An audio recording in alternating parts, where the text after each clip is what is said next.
magana to bismillah.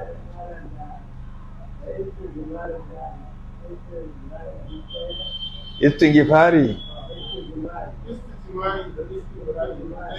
a'a, istijmari daban, istibra'i daban. Istijmari yin tsarki da dutse shine istijmari, shi ma zai zo nan gaba. Istibra'i kuma ka bar bawali ya gama karewa ka tabbatar ko ka taci ka tsuguna ba komi, shine istibra'i, shine wofintar da wurin mafitan bawali ba komi bayan yankewansa, shine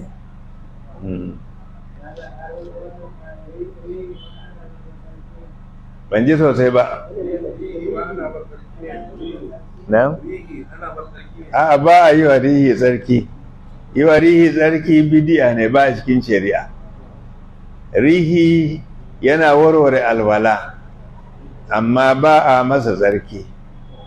Yawa wanda ake musu tsarki masu fita daga ciki, masu ruhi.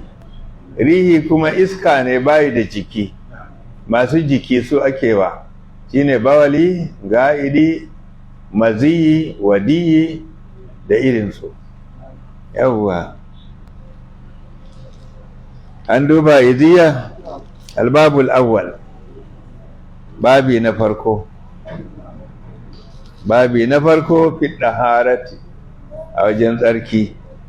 Kun ga shi mai adari bayan salati da sauransu ya kawo maganan tauhidi, sannan ya fara da wasu muqaddimat.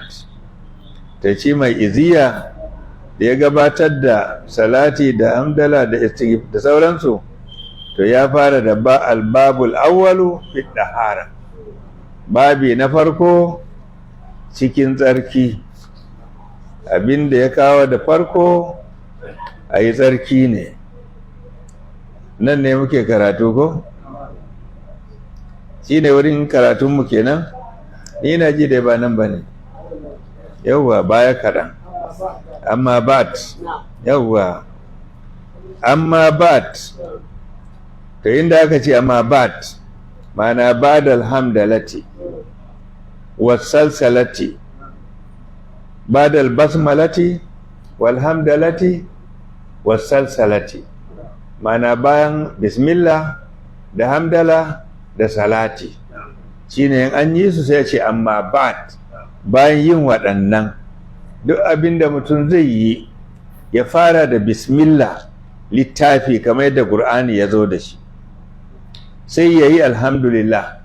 Kun ga Qur'ani daga bismillah sai fatiha ta kama da alhamdulillah. To daga na aka tafi, to sai ya zama sunnan Ubangiji, kuma manzo Allah ya ƙarfafa ta.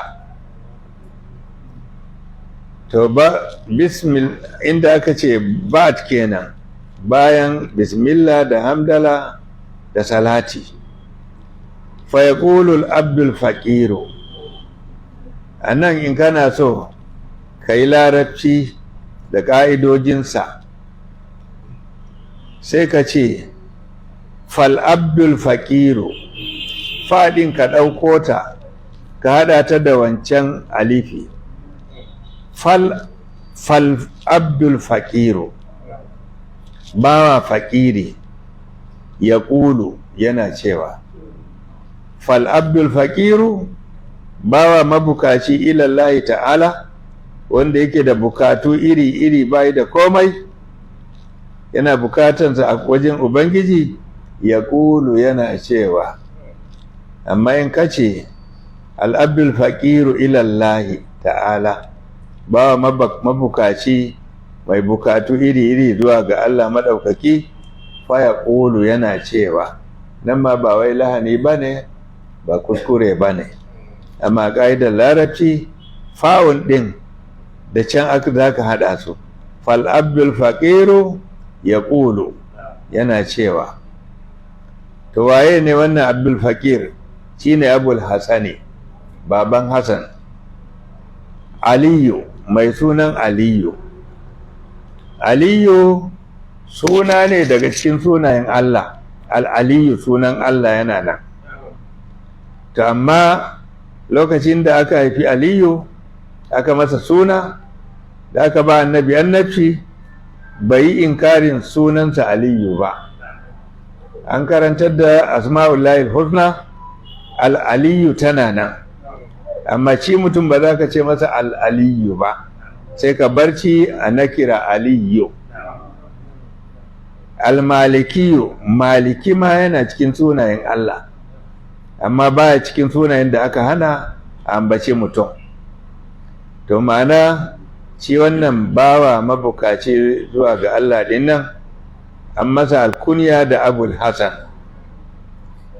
Shine Aliyu, shine wanda yake karantarwa bisa masabar malikiya. Masabobi sun bayyana ne zamani mai nisa sosai. Masabobi suka bayyana saboda matsaloli, duniya ta haɗu sosai. Addinin musulunci bai tsaya ga laraban makka kaɗai jazira ba, duniya ko'ina an musulunta. To ko'ina wasu sun yi karatu sun koma ƙasashensu, sun koyi karatu a wajen annabi sun koma garuruwansu. To ko'ina akwai malamai, shine aka yi ta karantarwa ta yadda abu zai yi sauƙi wa al'umman da suka musulunta. Shine za a samu masabar Abu Hanifa da masabar Imam Malik shine na biyu, da masabar Imam Shafi'i shine na uku, da masabar Ahmad bin Hanbali ita ce ta hudu. Shi Imam Malik, Imam Shafi'i ya yi karatu a wajensa, ya karanta Muwatta Malik. Ahmad bin Hanbali ya yi karatu a wajen Imam Shafi'i. Bukhari da Muslim sun yi karatu wajen Ahmad bin Hanbali so kuma.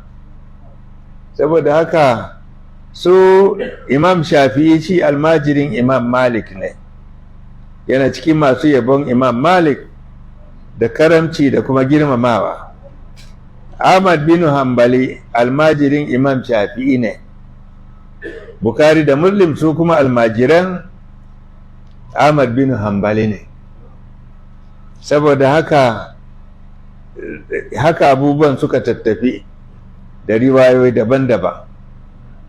Da saboda haka Aliyu, shari'a ta yarda ambaci mutum da Aliyu, kuma Maliki nan ma an yarda. To akwai sunaye da irin su haka, kamar su Hadi da Hadi. Akwai Hadi ba madda, akwai Hadi. To duka nan gaba akwai shi cikin iziya nan, amma ba a nasse ba, amma za a samu yadda za a yi bayanan su duka saboda a ƙaru da su lokacin da Allah ya kai mu. Ash-Shazaliyu, Shazali an ce malaminsa ne, ake kiransa mutumin Shazaliya. Wasu ce Shazaliya wuri ne, wasu ce Shazaliya aƙidarsa ce ta Imam Shazali. Saboda haka shi Abul Hasan yana bin masabar Imam Malik, yana bi kuma wajen karantar wajen aqida na tauhidi sauransu Imam Shazali. Gafarallahu lahu, Allah ya gafarta masa. Wato wannan duka muƙaddima ce wanda na baya suke haɗawa. Kun ga an zo da shi da singar ga'ibi, ana bayyana yadda ya shiryo abun, ba shi ne ya rubuta wannan jumlar ba. Gafarallahu lahu, Allah ya gafarta masa, waliwalidaihi, ya kuma gafarta ma iyayensa biyu. Shi yasa aka yi waliwalidaihi, uwa da uba su ne walidaihi. Wa mashayikhihi, da shehanen malamansa, wanda ya ilmantar da kai ya zama shehinka na ilmi. An karkasa cehantaka kaci-kaci. Akwai wanda ya kiransa sheku sinni, shehin shekaru. Mutum zai kai shekaru wanda za a kira shi sheku sinni, zai kai shekaru na karantarwa a kira shekul ilmi, to da makamantansu.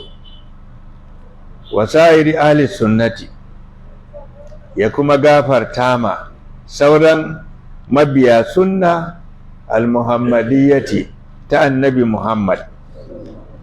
Ma'ana wanda ya wallafa littafin ya yi addu'a wa duk wanda ya bi sunnar annabi Muhammad, Allah ya gafarta masa ta alƙalamin almajiransa da suka hada littafin suka mai da shi da wannan muƙaddima. Da haka a sunna al-muhammadiyya wanda aka karanto daga koyarwar annabi Muhammad. To me yace haka ne ba? To fa yaqulu ko mun karanta al-abdul faqir, to yaqulu me yake cewa? Hadhihi muqaddimatun, ce yake kiransa maqulul qawli, abinda aka faɗa din kenan. Wannan abinda aka jimla nan da ake tafiya da ita a yanzu ana karanta ta, muqaddimatun abun gabatarwa ne fi masaila, a cikin mas'aloli. Wannan ba a ce fi masaili ko fi masailin, amma yanzu za a yi mu'arraf fil, to za a ce fil masaili, amma in an barci a nan masaila ake kiransa, shi ake kiransa muntahal jumu'i, kamar masajida, masaila, mashaira da irinsu su ba sa amfani da harafin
gimshiki na mai shiga ala mashabil imam Malik, bisa mashabar Imam Malik.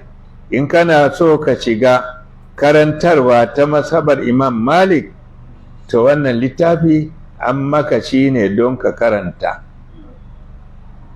Imam Malik fil ibadati, a wajen ibada, shine cikin ayyukan ibada, wa gairi zalika, da wani ibada duka, mu'amaloli da sauran sana'o'i.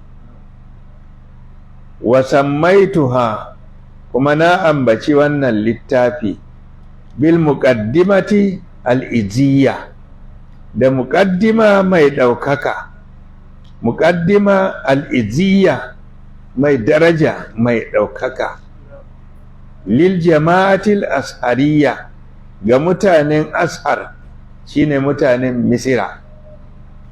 To me yasa ya gabatar da shi da sunan muqaddimatil iziyya?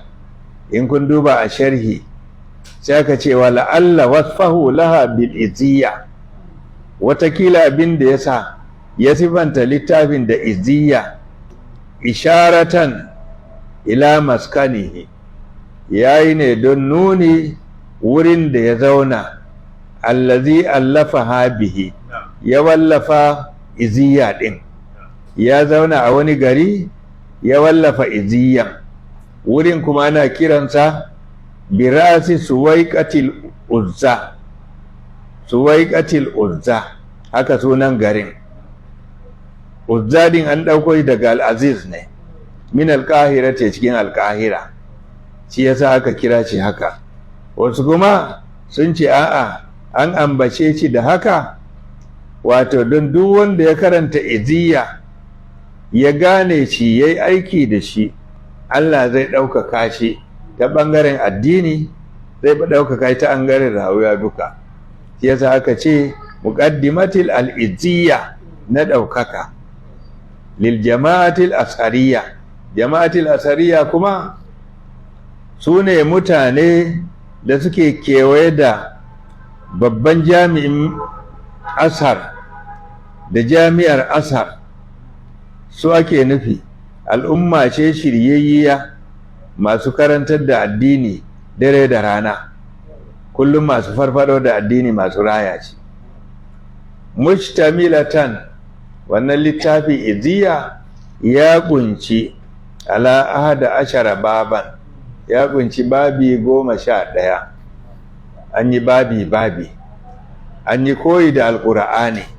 Kun ga alƙur'ani ba yi shi duka sura ɗaya ba, da an kama daga Fatiha sura ɗaya har Nasi, to in za ka karanta ba za ka ji nishaɗi ba.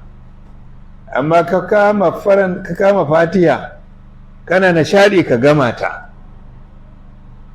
ta ka shiga wata, kana shiga wata kana nishaɗin, ka gama ta ka shiga wata. Shi yasa aka yi sura littan shidi ne don a nishaɗantar da mutane. Shi yasa masu littattafai kuma su ma suka sa babi, ko su ce kitabun, ko su ce faslun, saboda yi maka nishaɗi. Wannan kuma shine hikima wanda dattawa alarammomi na zamanin da ya shige suka ƙirƙiro wata hikima, ita ma don nishaɗantar da mutane. Idan mutum ya sauke alƙur'ani ya gama,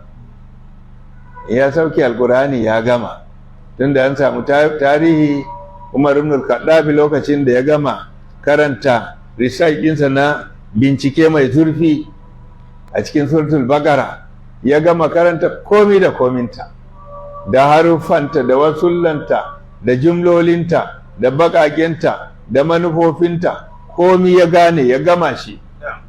To ya tara jan uwa, ya yi walima, ya yanka bujumi. To sai alaramoyin da suka samu wannan suka ce, to mutu ya yi sauke alkur'ani, tara dangi, a yanka bujumi ko rago ko wani abu, saboda nishaɗantarwa. Wanda ma in ka gani bikin sauka, wanda da baya karatu, sai ka gane mi allo, sai an tura, sai dai ya gaji daga baya bane. Tancidi kenan. sannan kuma suka sake tunani suka ce idan an zo sabbi a yanka kaji, idan yanka kaji in an dafa kofar malam din za a zo a ci, gaga kofa an samu sabonta gyara an gyara magogoro, za a ba a kai gidan alaran ba. Wani kuma ya ce to nima ina son yi sauri in je sabbin nan, sai ka ga yara na share su je sabbi. To duk babin tanshiri ne, kamar yadda yanzu ake gasan ƙur'ani, duk tanshiri ne. Saboda haka akwai hikinkimu kullum ana so malamai su ƙirƙiro tanshiri ba bidi'a ba ne, na shadantar da mutane don su raya addini, yana da hikima sosai. To shine kama dauki administration ne, yawa kun san komi akwai administration a ciki. To haka abubuwan suke. Za mu tsaya a nan. Allah ya sa mu dace. Assalamu alaikum warahmatullahi.